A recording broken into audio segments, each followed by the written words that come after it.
Au plaisir des yeux et surtout au plaisir du palais, voyage au cœur d'une chocolaterie. Véritable petit coin de paradis, Michel Armand nous plonge dans son univers. Un univers fait de beurre de cacao, de fèves de chocolat, de moules, de cabosses, de lapins et autres œufs de Pâques. Plusieurs fois primé meilleur chocolatier de France et président de la confrérie des chocolatiers, il nous fait partager son métier, ou plutôt sa passion pour le chocolat. Pour vous, c'est quoi du bon chocolat ? Le bon chocolat, c'est celui qui est fabriqué en France, parce qu'on s'est battu assez longtemps pour ça. Ça fait 15 ans qu'on se bat contre ce dictat européen qui nous imposait de la graisse végétale. Donc maintenant, il n'y en a pas, ça c'est sûr. Nous, on a réussi à sauver ça. Et le chocolat, le bon chocolat se trouve, c'est sûr, chez les pâtissiers, les chocolatiers, les restaurateurs, les traiteurs et boulangers. Mais ce ne sont pas des produits industriels. Et là, vous pouvez là en toute confiance, ce sont des gens qui travaillent avec des vrais produits à pur beurre de cacao. Alors à l'inverse, du mauvais chocolat. Le mauvais chocolat, c'est celui qu'on trouve ailleurs, c'est-à-dire avec de la graisse végétale, avec des pâtes de cacahuètes, on trouve de tout dans le chocolat. Il y a des pays, on a des pays voisins qui mettent des raisins, des noix, on trouve de tout dans le chocolat. Et ça, c'est plus du chocolat, ça fait partie de la confiserie. Retour au point de départ. Pour faire du chocolat, il faut tout d'abord du cacao que l'on trouve sur un arbre qu'on appelle le cacaïer. Cet arbre produit le cabosse qui renferme des fèves.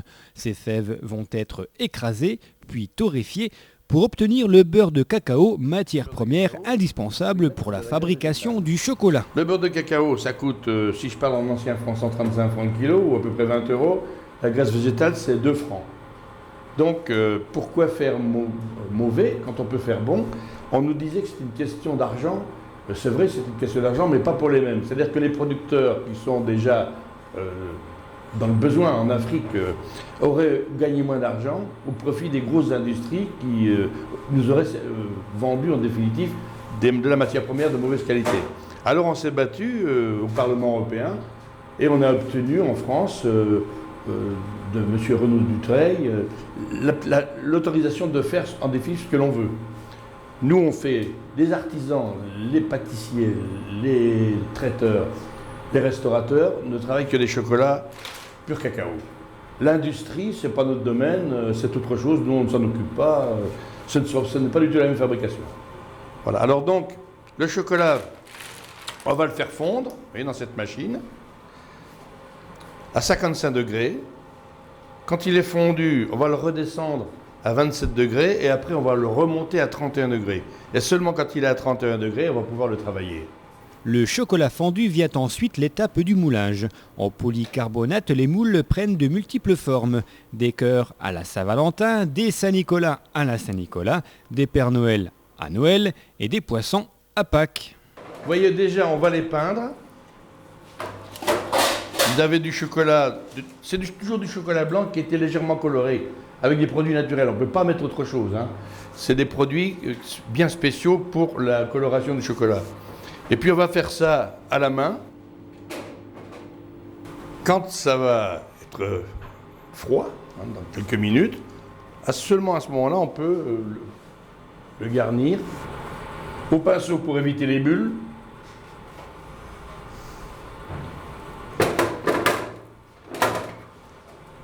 On le reprend.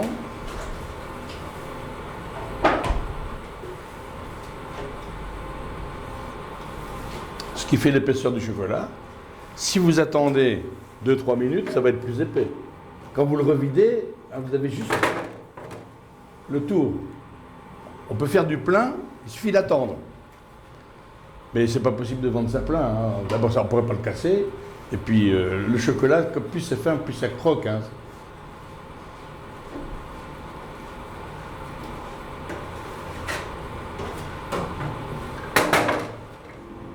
Quelques minutes plus tard, c'est le démoulage, puis l'assemblage, puis la créativité du chocolatier qui rentre en jeu pour créer de véritables œuvres d'art. Alors, artiste Michel Armand ? Non, artiste, non.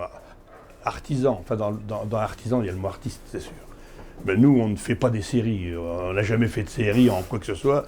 Moi, mes parents étaient dans la sidérurgie, dans la mine, c'était des séries, des wagonnets à pousser. Moi, je ne supporte pas. Donc, on fait selon nos idées. Ça fait 40 ans comme ça qu'on se fait plaisir à travailler. Et quand il y a plaisir, il y a forcément succès et réussite. Depuis plus de 15 ans, Michel Armand, en tant que président de la Confrérie des chocolatiers de France, a pour objectif de promouvoir le chocolat français. Et c'est vrai que maintenant on sait que le chocolat français c'est le meilleur du monde. C'est pas moi qui l'ai inventé. Partout où on se déplace, on est très bien reçu. On va faire même des conférences en Belgique, au Luxembourg, en Allemagne, on va partout. Et d'ailleurs, on va dans les produits producteurs, on est allé en Côte d'Ivoire, on a visité toutes les plantations. Et donc, on peut certifier que nos produits sont des produits nobles. Est-ce que l'on connaît aujourd'hui le nombre de kilos de chocolat ou de tonnes de chocolat à consommer par les Français? Oui, alors, par habitant, en 1980, le Français consommait 2,2 kg, 2,3 kg. Maintenant, c'est entre 7 et 9 kg. Ça dépend des régions. On mange plus de chocolat dans le nord que dans le sud, évidemment, parce qu'à cause de la chaleur. Mais la France fait quand même 9 kg, entre 7 et 9 kg. À l'étranger, par exemple, si on prend la Suisse, c'est 15 kg. Mais il faut se dire que la Suisse, c'est les touristes qui en achètent. C'est pas toujours les Suisses qui achètent, c'est les touristes. Bon, on va en Suisse, on ramène du chocolat suisse. C'est pas pour ça que c'est le meilleur. Revenons à nos moutons, à nos lapins et aux vertus du chocolat. Excitant, aphrodisiaque, énergétique, antidépresseur, vous pouvez y aller, le chocolat c'est bon pour le moral et pour la santé, à condition bien sûr d'en consommer avec modération. Il y a de la théobromine dans le chocolat, donc c'est un peu un excitant. Et il y a beaucoup de magnésium. Le chocolat avant était vendu par des pharmaciens. Il faut le savoir, c'est les pharmaciens qui ont inventé la première tablette de chocolat. Le chocolat, c'est bénéfique à tout. On en trouve dans les médicaments, on en trouve également dans la pâtisserie, et c'est aussi aphrodisiaque. Il faut savoir que c'est un produit qui est super bon à la santé. C'est anti-stress. Ça, c'est pas nous qui le disons. On a fait faire des études par le corps médical, et c'est sûr que c'est bon, très bon pour la santé. Alors, il faut savoir que c'est quand même 500 calories au 100 grammes, et que 2 ou 3 morceaux de chocolat le soir, ça fait rien. Évidemment, si on en mange une tablette, c'est comme le reste, c'est des abus. Mais autrement, le chocolat ne fait pas grossir. Dans le chocolat noir, il y a un acide qui détruit les toxines du foie. C'est-à-dire que des gens qui ont mal au foie peuvent très bien manger du chocolat. Ça n'a rien à voir avec les crises de foie. On consomme le chocolat déjà le plus frais possible.